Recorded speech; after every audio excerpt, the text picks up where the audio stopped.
Ay, ano na lang, ganun na lang. Kasi magdadala ka rito. Kahit isa lang. Isang pasadahan na lang.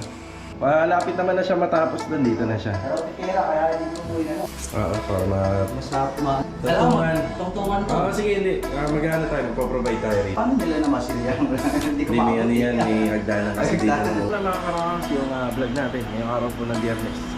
Yan, kita. Tara.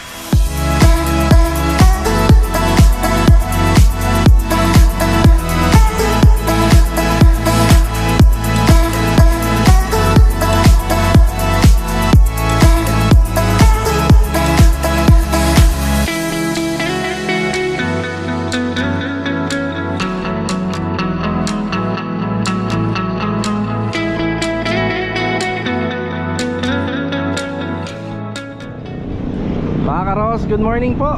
Yan, good morning. Kamusta po tayong lahat? Ito, welcome back po muli dito sa aming channel. Yan, thank you Lord. Napakaganda ng ating simula ngayong araw po ng Biyernes. Ganda ng weather. Ito nga po pala yung update natin. Doon nga po pala sa mga nagtatanong sa Anyana, by Monday, nandun po yung ibang tropa. So, gagawa na po tayo ron. Then, meron din po tayong bagong project by Monday din dito sa Phase 3. Yan, meron tayong uumpisahan dyan. Ngayon nga po pala, ngayong araw po ng Biyernes, yan, meron din tayong umpisa na project dito sa Phase 5. Yan, bali more on excavation lang muna tayo rito. Kumuha na po tayo ng ibang mga kasama. Kagaya nung sabi ko noon sa vlog ko noong linggo, meron tayong ibang mga kasama na pupunin para sa makakatulong dito sa ating mga project natin. Pero yung isang grupo na galing sa kaibigan kong nangungontrata rin dito sa kumpare ko na si Paring Ryan, hindi po natin sila makukuha kasi meron silang bagong project. Yan, maganda na rin po yan para sa kanila syempre, di ba? So yung mga kinuha naman po natin, isa extra lang. Hindi kagaya nung mga kasama nakikita nyo sa video. Yan po yung regular na mga pumapasok sa amin. So ito, bagong project sa Phase 5. Kaya nagpapasalamat ako sa magandang weather kasi hukay muna. Importante yan na maganda yung weather. Ito mga ka-Roho, samahan niyo po muli kami ngayong umaga hanggang hapon sa pagbibigay ng update dito sa mga project natin. So pupuntahan natin lahat. Enjoy watching po. Punta muna ako rito sa hardware. Tara. Ayos na tayo rito. Elbow lang para sa exhaust fan kasi yung second floor dun sa project natin sa Phase 5 may TNB or CR. Tapos bumili tayo ng tansay para dun sa bagong layout. Tara. Buhay muna ako sa bahay, nakalimutan natin yung plano para doon sa bagong layout natin. Tara. Dito na ulit tayo sa Phase 5. Yan, good morning nga po pala sa lahat ng aming client owner. Hey Sandy, good morning. Good morning. Good morning. Ito nga po pala, hindi namin totally mailalagay lahat dito kasi aapaw po siya. Bali, yung kalsada, mabablock. Ang ginawa na lang uli namin, naglagay na lang po kami ng kanal. Binuhay na lang po uli namin yung pinaka-gutter dito. Para sakaling umulan, dediretso po yung tubig papunta po ron. Yan, bali na antala lang po ito kahapon pero possible baka maikabit ngayon. Kuya Richard, good morning po. Good morning. Ayan si Master Jojo, good morning. Good morning! Ayan, good morning. Bali, para saan tong halo na to, Kuya Sandy? Dito, sa taas. Ayan, tsaka rito. Yan, bali makikita nyo yung sukalo na ginawa namin sa slab. Yan, lalagyan na po ng ano yan, ng palitada. Tapos possible kapag medyo gumanda pa yung panahon, malagyan na ng additional concrete topping. Yung binili natin na elbow kanina sa hardware, yan para rito sa exhaust fan. Dito sa taas. Tapos mamaya aalis po tayo, punta tayo ulong. Bibilan na natin ng mga pin light pati yung doon sa Phase 4. Yan, may CR po kasi dito. So, one water closet, may faucet, floor drain, tapos exhaust fan and center light. Yan, para matapos na po nila tong ceiling, kailangan na maikabit na muna to. Yan, ito na yung nagagawa rito. Fiber cement board, or minsan mas kilala sa brand na Hardiplex. Ayan yung naka-install dito. Tapos may gap po ito. Yan. Hindi po natin yung pinagdidikit para mapasukan pa siya ng masilya. Yan yung mga papalitadahan, lilinisin muna. Ito slab lilinisin muna, tapos papalitadahan na po yung sukal, oh. Then concrete topping. Nakabit na ni Master Jojo.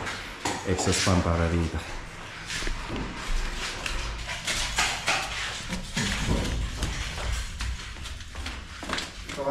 Yan, bali ang nakapwesto pa rito si Bilog at saka si Adonis. Yan, meron na silang inasikasa. Papunta na rin yan dito. Ganda weather natin, ha? Yan.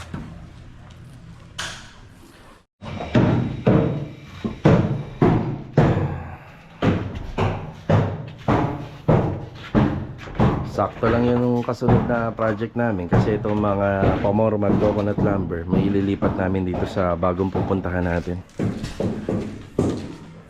Pero ngayon magagamit pa nila dito.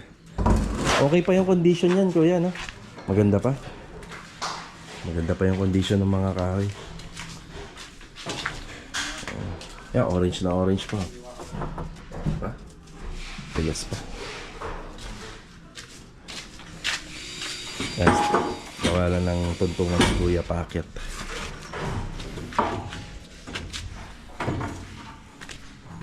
Tara.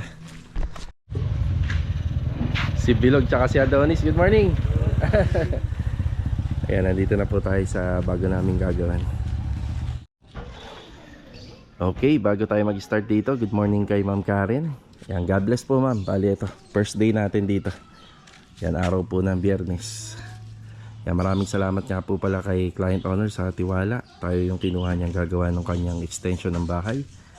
Bali ang proposed plan po nito, bakod, standard height. Tapos sa likod po hanggang 4.5 meters simula sa gitna pa dun papunta po rin sa likod ay slab. Yan, slab tayo, extension. Yan, propose siya for second floor balang araw. Yan, bumili tayo ng tansi rito. Yan, may mga makakasama tayo rito. Michael, good morning. Tsaka si Jericho, good morning Jericho. Good morning po. Jericho, iwan ko yung ano rito, ha. Tapos ito, may tubig na kayo rito. Tindahan pala yan, yun dyan sa kanto. Pag naubusan, refill lang kayo. Kahit hindi kayo magbayad, ako naman magbabayad dun, ha. Sige. Ayan, bali excavation tayo. Ayan, inuumpisahan na po nila. Silang dalawa lang po muna rito. Ang total na magiging poste nito nasa 7 simula dito sa may gitna nitong existing na building. Yan, 7, 1, 2, 3, 4, 5, 6 tapos yun doon sa dulo. So pang 7. Medyo malalim po yung magiging hukay nito. Yan, bali malalim po siya yung pinaka-excavation na dahil sa foundation plan natin. Yan, bali ito nga po pala yung unit na lagi kong binabalikan sa opisina para ma-clarify ko sa office itong plano na nanggaling po sa munisipyo. Ayan, bali sa munisipyo po kasi mga karawas, halos pare-pareha po yung nilalabas nilang plano sa mga extension nitong mga subdivision. Included na rito sa Lumina. So dito ko kasi sa proposed extension nasa 3 meters lang. Yan, 3 meters. Ito po kasing pinaka-width natin simula rito. Yan, yung kanto na yan hanggang doon po sa dulo. 9 meters po kasi talaga yung sakop ni client owner dyan. Lahat naman ng bahay dito 9 meters simula sa unahan hanggang likuran. Yun nga lang, dito sa Lumina 4.5 ang kinukuha natin dito. So kapag nagpagawa tayo ng extension na may enclosed wall, naka-slab or naka-roofing, long span roofing, 4.5 po yan. So ulitin ko, 4.5 simula dyan sa gitna hanggang dun sa dulo. Yan po yung kinukuha po dyan, 4.5. Kaso nga lang, nakalagay dito is 3 meters.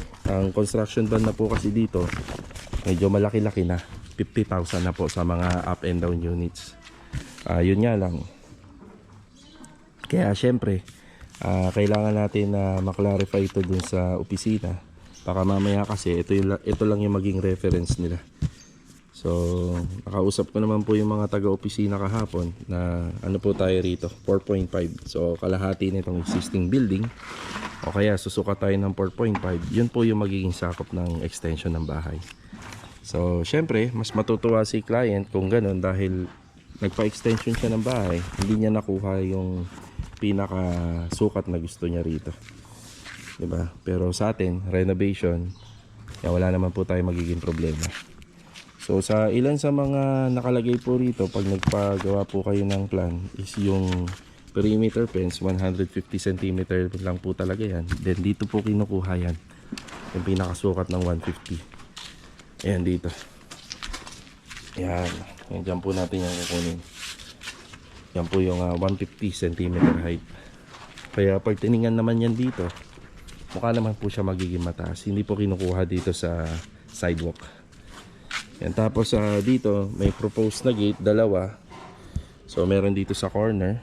Yan, yun nga lang, meron niyang ano rito. May private pool pero wala na tayong magagawa dyan. Tapos meron siyang isang service entrance dito sa katapat po ng main door. Tapos ito, na question din to ni CCD office na hindi to purong cladding. So yung drawing dito naging ganito pero ano po yan, grills. So may 2 to 3 hollow blocks dito, then grills na po siya. Okay, bali sa extension height naman. So extension height natin is 2.8 lang. Ayan, 2.8. Finish siya, pinaka-finish floor line na po 'yun ng ating ng ating magiging slab. Ayan. So masyado na pong masela ng gawa dito, konting mali lang sa sukat, baka hindi na mabawi ni client yung construction ban. Kaya ito, inalam po natin ng maigi. Then ang kanya naman pong sukat sa corner, yung pinaka corner na yan is 2 meters. So sa 2 meters kasama na yung palitada dito sa gilid, yung wall plastering. Kaya kami medyo nag-a-adjust pa po kami kapag sa sintada, hindi namin kinukuha na saktong 2 metro kasi may palitada pa. So may ilang mga units dito na yan, magkaanuhan po, magkadikitan, pero akala natin kukunin natin sa gitna yung sukat pero hindi. Kailangan po yan according po dun sa lot plan. Yan, according tayo sa lot plan dito. Yan, 6 meters ang kanya, simula dyan hanggang dito, 6 meters. Ayan, bali nagpapaumpisa na tayo rito, excavation lang muna. Yung gate pass validity naman natin dito hanggang October 17. So medyo madami yung nilalaman ng gate pass na yun. Bali hindi naman po yung magkakasya lahat dito, kaya pautay-utay po. Tapos dito nga po pala yung unit na to, may mga gamit na to sa loob at naka-tiles na. So maglalagay na lang po tayo ng trapal dyan. Tapos siguro magtsatsaga muna tayo sa mixing board kasi bawal pong maghalo rito at hindi rin naman tayo makakahalo dyan dahil may tiles. So didiskartehan na lang natin kung paano tayo makakapag-umpisa. Yung regarding naman sa paghahalo ng simento, baka katagalan dito tayo maghahalo sa loob. Yan, kailangan malagyan po natin ng ng buhos. Mabuhusan na po natin. So ito yung bagong project natin dito sa Lumina. Ang model nga po pala nito is isang Angelic and lot corner. Meron po siyang floor area na 36 square meter up and down. Then minimum lot area naman na 64 square meter. So yung ginagawa po nila Michael at saka ni Jericho rito, mga nauhukay po nila, yan dinadala na po kagad nila dun sa dulo. Yan, doon na po sa dulo. Tapos ano man ang mapupuno nila ngayong araw na to, ano man ang mga mahuhukay nila ngayong araw na to, kung kasya na sa elf truck, baka pwede na po kagad natin ipahakot. Total naman maganda yung weather. Kamusta yung lupa? Adobe po. Adobe? Nako, mga tigas. Ayun nga no, tipak kagad o, tipak-tipak yung lupa. Try ko makuha ngayon yung yung mga chipping gun namin. Dalawa yun pinaayos ko. Yan. So yan po muna yung update natin. Tara.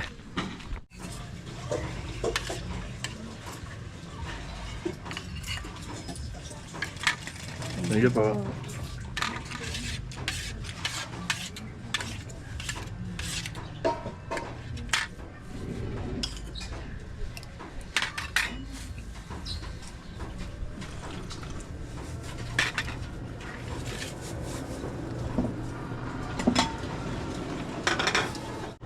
Madalas muna tayong kumain sa umaga kasi nalilipasan tayo ng gutom pagka tanghali. Wala na sa tamang oras yung kain natin, kaya kumakain na ako kagad dito. Yeah, at least malipasan man tayo, eh marami ng laman yung tiyan natin. Okay, didiretso muna ako sa phase 4 yan, para makapagbigay din ng konting instruction pa doon at saka update. Yan, makaluwag-luwag ako, didiretso naman ako ng Vista Mall sa may All Home yan, para bumili na ng mga ilaw. Pagka itong project natin gawa sa hard deflex lang yung ceilings or piping board, binibilang ko kagad ng pin light yan, para maikabit na kagad. Okay, dito na tayo sa phase 4. Mga aso. Yan talaga sumasalubong talaga sa atin. Ricky, good morning. Good morning, boss. Good morning. Ceiling framing. Ayan. Marvin, good morning, Marvin. Good morning, boss. Kuya Boy, good morning po. Good morning. Dahil Kuya Ronald. Ayan na. Hindi ba tayo na-apektuhan kahapon, kuya? Nakaulan kahapon ah. Bako, sir? Apektuhan din ah. Pero ito, patapos na, maganda na yung weather. Yan, bali, meron tayong karagdagang electrical dito. Bali, tuturo na lang natin kay Kuya Boy sa extension. Pwede naman na, Kuya Boy, no? Turo ko na lang sa'yo. Sige. Sige, Kuya Boy, maya-maya. Pwede mo na yan. Ceiling framing. Ceiling framing. Bali, dito sa hanger, mapapansin nyo, masyadong madami. Rick, naka-level ba yan? Bawat ano mo, bawat pairing channel. Yan naman pala. Ayan, ayan. Bali, mas maraming hanger yung ginawa namin dito. Kasi sa ano po, sa ceiling natin is fiber cement board. Medyo mabigat po ito compare sa PVC panel. Actually nga dun sa PVC panel, kahit every ano na lang po yun, every 2 feet ang framing. Kaso nga lang, ginagawa pa rin po namin 30 cm para matibay. Yan. Yan. So, check na lang natin to. Kaya kailangan naka-alternate yung clip. Yan. Marami pa ba yung double clip, Rick? Marami pa. Ano po? Dinala na nila. Dinala na nila. Okay. Yan, sakto naman. Okay yung gawa. Yung alternate yung pagkakalagay ng double clip. Yan. 30 cm. Then bilangin natin yung carrying channel. 1, 2, 3, 4, 5. Yan, pang-anim sa dulo. Tapos yung hanger niya, bali 1, 2, 3, 4, 5, 6, 7. Yan, dami. Para talaga matibay. Yan, buhat niya lahat. Marami pa bang tubig, kuya? Wala na. Iwan na tayo ng pambili. Yan, bali ito, na-block na po nila. Yan. Pati ito, iba-block na rin to. Pwede na rin tanggalin yan, kuya. Para ma-block na rin yan. Oo, para ma-pull out na lahat ng ano dito. Yun, pwede na rin yan. Takpan na lang po natin. Kuberan na lang po yung likod. Yan. Sa wall plastering naman, halos matatapos na to. Yan, i-discuss ko na lang po kay Kuya Boy yung mga ano rito. Additional na outlet. Dito po, yung patay na ilaw dito. Yan, sakto yan dyan. Dito na. Tapos, yung outlet niya. Yan, dito magdadagdag tayo. Yan, prepare ko lang to. Yan, break time muna rito. Kuya Boy, 3 meters lang to. Pwede naman na yan. Tapos additional na wire. Ayan, bali layout muna sa poste. Bali yung poste nga po pala nito is yung finish niya is pinturado. Ikaw, Rick, may metro ka pa dyan? Wala na, boss. Nakating nila. Na-grinder yung metro ko. Na? Sige, sige. Hingi kita ng libre. Ayan. Ayan, bali ito sa poste. Tapos sa additional electrical. Ayan, dito. Electrical wire na discuss ko na rin po kay Kuya Boy. Si client, sabi ko sa kanya, tingnan mo na yung magiging dimension ng extension kasi plano niya mag-loop bed dito. Pero yung mga outlet, inilagay ko pa rin po dun sa original location. Yan, meron tayo dyan dalawa, tapos meron dito. Siyempre pagka loop type, may ilaw yung loob nun. Yan, yung aircon naman natin in switch, yan okay naman. Tapos ito nga po pala ang TNB, magkakaroon ng ano to, niche. Yan, bali ang gagawin namin diskarte rito, bubutasin na namin. Kasi ang hirap sinsilin nito, gawa sa buhos. Yan, bubutasin na natin to. Total naman may tiles naman to, pababa. Yan.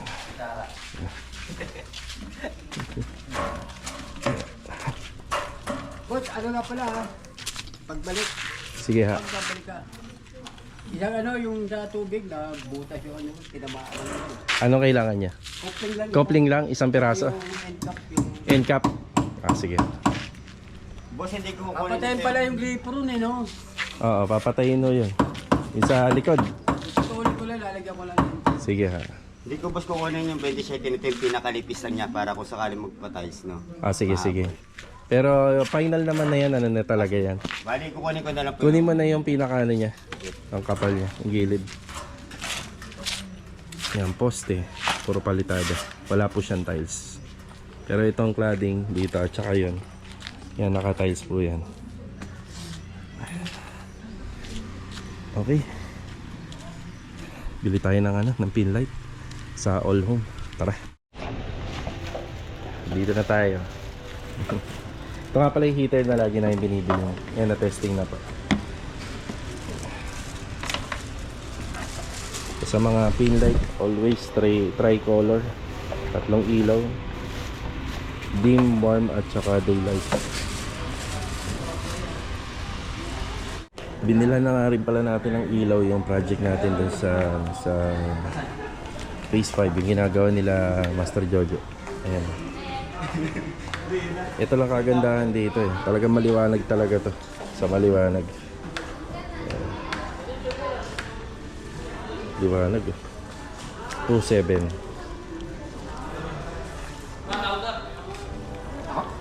Sa kabila. Ganda rin eh.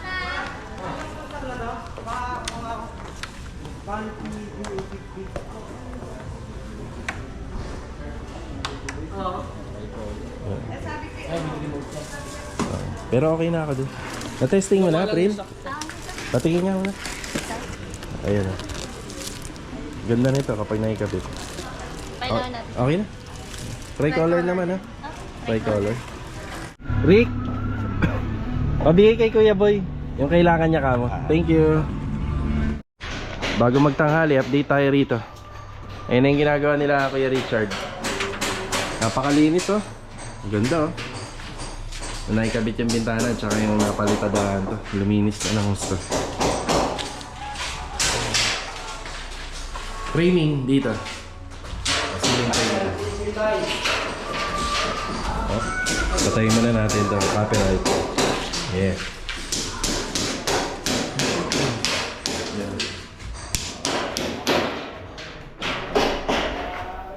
Sa taas, kompleto na yung kisame. Tapos nakapag-layout na rin sila rito. Pero ano muna tayo rito, no? Tiles, no? Tiles muna. Diyan, pwede na to. Pin light. Apat to, no? Ilan na apat? Dalawa. Dalawa. Tapos dito, meron din dito. Kulang pala yung nabili ko, hindi ko nasama to. Ilan ba to? Walo lang, 6. Pero pwede ako magbaba pa ng dalawa. Baba. Sa hallway. Open na pala to. Yan na. Yung ginagawa nila rito. Ayan, sa sukalo na nga po pala. Yan, binubuhay namin yung kanto yan. Kaya malinis tingnan. Kompleto na ceiling, cornisa na lang pagkatapos ng divider. Yan, bali, proceed muna sila sa tiling dito. Tiling muna.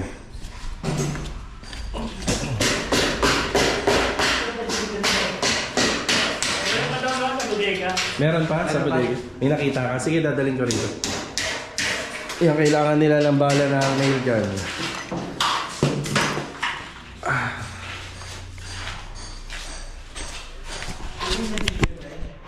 Ayan mga karos, ano muna tayo, break time. Tapos isa sa mga update natin, yung naikabit na aluminum cabinet dito sa phase 3. Yan, pupuntahan natin. Mga karos, after break time, ayan, nandito tayo sa may malapit sa Vista Mall. Ayan o. Ayan yung lugar na paakyat, pagbaba. Ayan yung Vista Mall. Bali, dala natin tong owner type jeep natin. Magpapagas muna tayo. Tapos magki-clearing muna tayo dun sa ibang mga project. So maghahakot muna ako ng mga hindi na po gagamitin dun sa mga ongoing project natin. Baka daling ko na muna sa bodega kagaya ng mga ibang mga kalakal. Yung mga tabas-tabas na pang siroho, yan na magagamit pa sa mga susunod na project. Shoutout nga po pala kay Sir Marlon, kay Ma'am Michelle at saka kay Ma'am Danica, tsaka sa kapatid po nila na si Ma'am Shirley. Yan, nakasalubong po natin dito. God bless po. Ingat po palagi. Tapos ito mga karos, pagaslan tayo. Babalik ako ng phase 5. Tingnan ko kung ano yung mga pwede natin i-pull out doon. Then update na tayo rito sa third project natin dito sa phase 3, yung ginagawa ni Kuya Rigor. Tara. Yan, pagas muna tayo kahit halagang 500 lang. 54 no kuya, no? Per liter 54.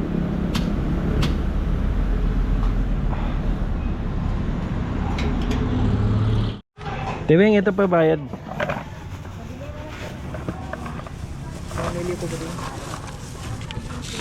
Hindi na kailangan. Thank you. Additional junction box. Balik muna tayo dun sa phase 5.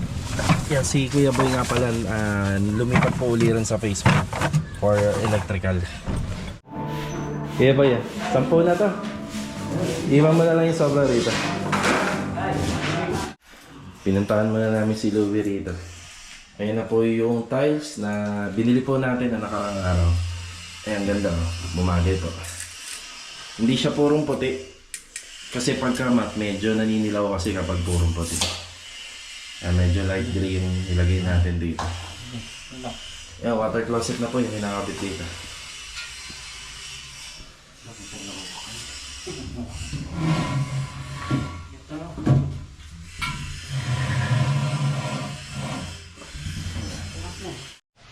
Mamaya biglang dumami.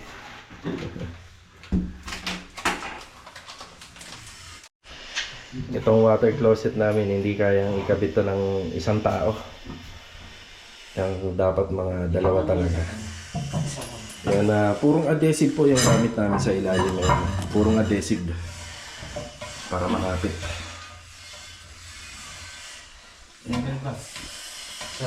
Level ba ito? Siyempre kailangan i-level ba? Kasi level ba mo? Sila yan? Sablay ba yan? Sablay yung level bar na yan. Ito. Yung maliit. Ito. Yan.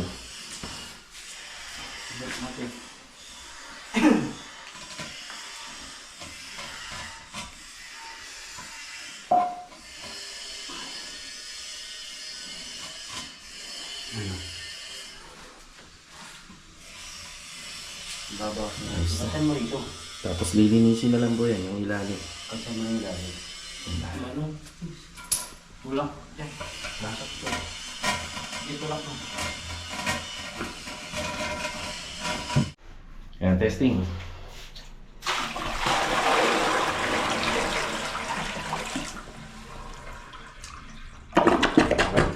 Nice. Okay na, Abi. Sige. Huwag ka malulungkot din na.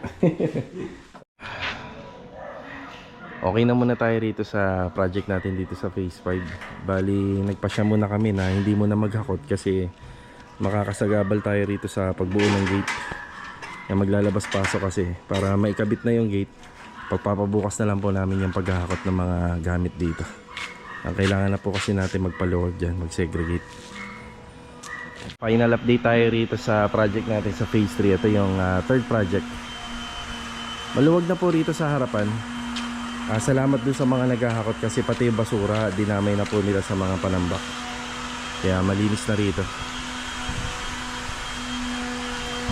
Bali ang update natin dito, yung mga aluminum project nila Master Batang dito sa project natin, naikabit po na nila. Ayan na. Maluwag-luwag na rito. Ayan, pinturado na rin po itong part na to. Full white nga po pala yung ginamit namin sa pintura. Top coat.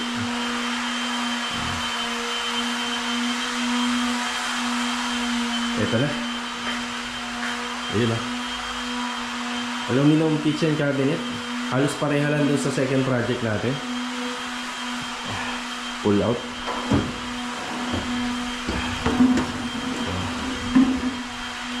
Tapos dito yung condiments. Ayan. Ang iba lang po rito, Ito po, nagpalagay pa rin po tayo rito ng aluminum cabinet. Ito nga po pala is yung para sa maintenance. Since hindi po kami yung gumawa ng extension nito, gusto ko may maintenance pa rin na yun. Madudukot pa rin po yung pinaka downspout. Ayan na. Tapos ito, may mailalagay pa rin po rito. Ayan. Ayan sa range hood. Para dito. So ito kailangan to, importante to. Kaya yung makikita, open yon. Kasi kadalasan may tulo yan. So sakaling magkatulo pa, madali na, may madudukot. Nilagyan na lang po natin siya ng parang clean out. Ito yung nagsilbi.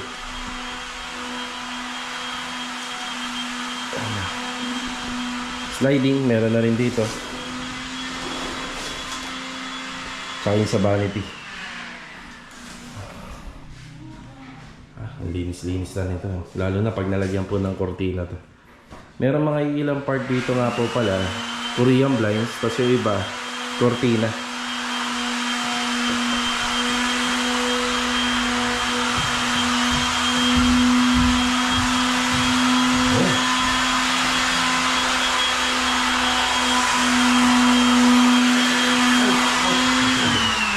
Magandang hapon, kuya. Mga pong boss. Ayun. Ito na pala yung mga nagawa rito. Kuya, patul white na to, no? Ito na lang. Finish na yun eh. Yung sa kabila. Ayun. Oo nga, ganda-ganda na rito. Kuya, yung ano nga po pala, yung nakikita mong parang altar sa baba. Ang finish nung ganyan lang din. Tool white. Hindi, kulay puti. Puti lang? Oo, na QDE. Wala na akong tool white. Ano na lang, ganun na lang. Kasi magdadala ka rito. Kahit isa lang. Isang galon lang Oo. muna. Sige, Tapos sige. isang tape lang boss. Wala akong tape dito eh. Yung kornisa, Isa kuya. lang pati. Iisa lang pati. Oo, tool white na rin yan. Sa back. Yung kornisa. Tool white na rin. Oo, tool white na rin yan. Isang pasadahan na lang. Ay sabi dito, siya raw titira niyan. Oh, sige, sige. Sabi niya. Malapit naman na siya matapos doon. Dito na siya. Siya raw titira, kaya hindi ko umuwi na no. Alam ko, iba kulay. Hindi kasi si Kuya Dindo talagang sa kanya ko pinagagawa yan eh. Sige, siya na yung siya na yung gagawa niya. Masking tape kailangan pa. Oo. Kahit isang piraso lang, para dito lang. Oo, para Maano kasi. matakpan. Yan, para Titirahan pa to. hindi masyado maglinis. Kailangan lagyan natin ng masking tape. Ayan. Dito boss, walang ano, tumaabot.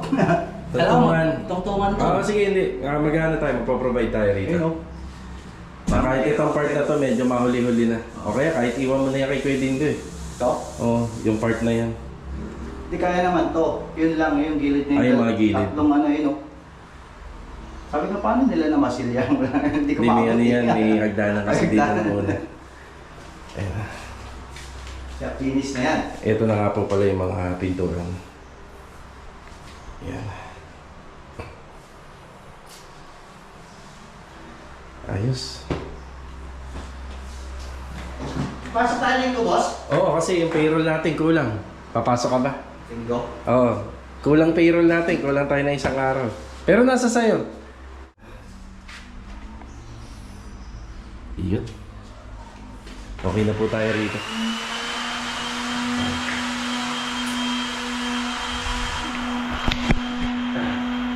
Hanggang dito na lang po muna mga karangas yung vlog natin ngayong araw po ng Biyernes. Yan, kita-kita na lang po tayo for the next video. God bless and paalam po muna. Tara.